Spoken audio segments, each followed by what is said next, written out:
बोलो जयकारा बोल मेरे श्री गुरु महाराज की जय। महान कृति अमर ज्योति ग्रंथ युग युगांतरों तक अक्षय अमर स्वर्णाक्षरों में महापुरुषों के पावन चरित का संकलन करने के लिए आपने अगस्त सन 1970 में ही गुप्त रूप से उसका शुभ आरंभ श्री आनंदपुर में किया। श्री परमहंस अद्वैत मत 50 पृष्ठों में छपा हुआ था। उसमें अधिकतर श्री आनंदपुर की रचना को प्रमुखता दी गई थी। अब उसके माधुर्य और सौंदर्य को विस्तार देना था।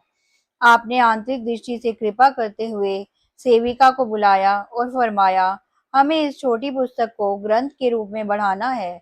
यह कार्य अभी गुप्त रूप में करना है। महापुरुषों की महिमा अगम है। उसके कुछ अंश को समय आने पर प्रकट करेंगे। सेवक ने श्री आज्ञा को शिरोधार्य कर विनय की, प्रभु इसे कैसे करना होगा? गुरुवाणी, रामायण एवं अन्य किसी भी संतवाणी का मुझे कोई ज्ञान नहीं। श्री वचन हुए, श्री परमहंस दयाल जी की शक्ति से सब कार्य पूर्ण होगा। अगस्त सन 1970 से दिसंबर सन 1971 तक परमार्थ को विकास रूप देते हुए एवं श्री प्रयाग धाम, श्री संत नगर, श्री आनंदपुर में निर्माण कार्य करवाते हुए लेखन के लिए अधिकाधिक समय देते। श्रीमुख से प्रवचन फरमाते एवं जीवन चरित की झांकियों का वर्णन करते हुए स्वयं उनमें खो जाते। पुनः दूसरे दिन एक एक शब्द को सुनते और उसमें सुधार करवाते। एक साधारण सेविका को लेखक का नाम देकर अनुग्रहित किया। लेखक की समझ में न आता कि कैसे सब प्रवचन एक एक करके याद रहते हैं और कैसे रात्रि में आंखें बंद कर सब वाणियों सहित संकलित हो जाते हैं। ऐसी महान कृपा का वरद हस्त छत्र छाया किए हुए था कि हर समय एक निराली मस्ती में लीन सुरती अपूर्व आनंद की धुन में मग्न रहती। बस इतना ही पता चलता कि सेवा आरंभ करते समय सूर्य की किरणें चहुओं ओर से आलोकित होकर लेखनी का कार्य पूर्ण कर जाती थी। इस प्रकार नवंबर सन 1971 ईस्वी में श्री चतुर्थ पातशाही जी महाराज का पावन चरित लिखना आरंभ हुआ था। महात्मा सदगुरु सेवानंद जी को एक मास के लिए श्री प्रयागधाम में सेवा के लिए अंत प्रेरणा हुई। वे सत्संग कार्य भी करते थे एवं श्री आनंदपुर में मुख्य प्रबंधक भी थे। श्री सदगुरुदेव जी महाराज, श्री पंचम पातशाही जी की आंतरिक मौज भी अब महापुरुषों के पावन चरित जितने लिखे जा चुके थे उन्हें प्रकट करने की थी। अतः आपने श्रीमान जी की विनय पर फरमाया, हमारी मौज भी यही है कि आप श्री प्रयाग धाम में एक मास रहें। हमने महापुरुषों के पावन चरित का संकलन किया एवं करवाया है। आप उसे पढ़ें और उसमें कुछ संशोधन करना चाहें तो वह भी कर दें। महात्मा योग रोशनानंद जी आपके पास आएंगे, उन्हें सब समझा देना। आप श्री द्वितीय पातशाही जी के समय से महापुरुषों के सानिध्य में हैं। यदि कुछ और लिखवाना चाहें तो लिखवा सकते हैं।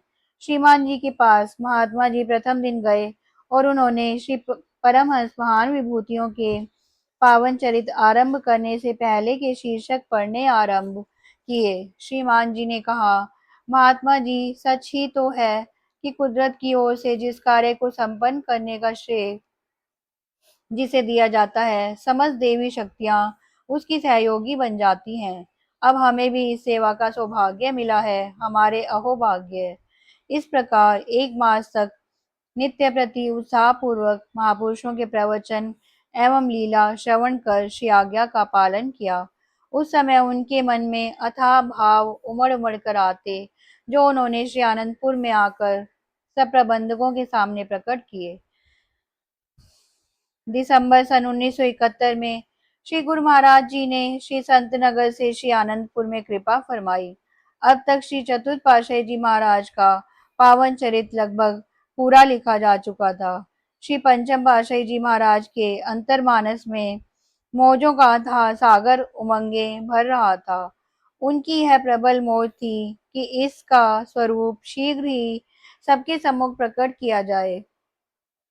माघी के पर्व पर सत्संगी महात्मा जन श्री दर्शन के लिए आ चुके थे। मोती बाग में अभी कच्चे कमरे का निर्माण हुआ था।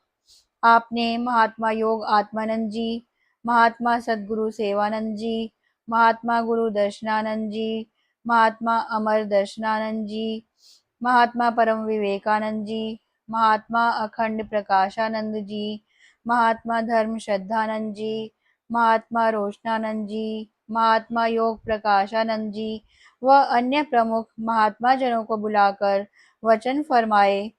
हमने श्री परमहंस दयाल जी की श्री मोज अनुसार श्री परमहंस अद्वैत मत के शाश्वत ज्योति स्तंभ महान विभूतियों का पावन चरित लिपिबद्ध किया है। अब आपके सहयोग से यह कार्य पूर्ण होना है। आप सब मिलकर मोती बाग के कमरे में इसको सुने और जो जो कमियां हो उन्हें ठीक करवा दें। यह कार्य अति शीघ्र करना है ताकि यह वैसाखी तक छपकर सबके सामने प्रकट हो सके। विलक्षण विलक्षण अद्भुत महान आश्चर्य।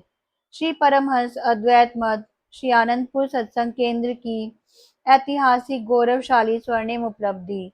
इसकी महिमा के लिए कोई शब्द ही नहीं जिसे जीवा कहकर सुना सके। श्री सद्गुरुदेव जी महाराज आपके इस दिव्य अलौकिक कार्य की संपन्नता पर सभी महापुरुषों, हम सेवकों एवं श्री परमहंस अद्वैत मत की संस्था को गर्व है। ऐसा कहकर श्रीमान जी ने सभी महात्मा जन सहित दंडवत प्रणाम किया। बाकी महात्मा जन यह सोचकर हैरान थे कि ऐसी क्या महान उपलब्धि है, अभी कुछ सामने प्रकट तो हुआ ही नहीं। श्रीमान जी चूंकि इसका अध्ययन कर चुके थे, अतः उनके हार्दिक एवं आंतरिक उद्गारों ने सबके सामने इस रहस्य को दर्शा दिया।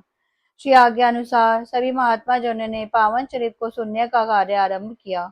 प्रत्येक दिन श्रीमान जी एवं महात्मा योग प्रकाशानंद जी श्री प्रभु जी के चरणों में जाते और गुणावती का बखान करते। श्री वचन हुए कि इस संस्करण में उपयुक्त स्थान पर इस महिमा को लिख देते हैं, शेष पर पुनः विचार किया जाएगा। इस प्रकार आरंभ से लेकर श्री चतुर्थ पातशाही जी महाराज तक लेखन कार्य पूर्ण हो चुका था।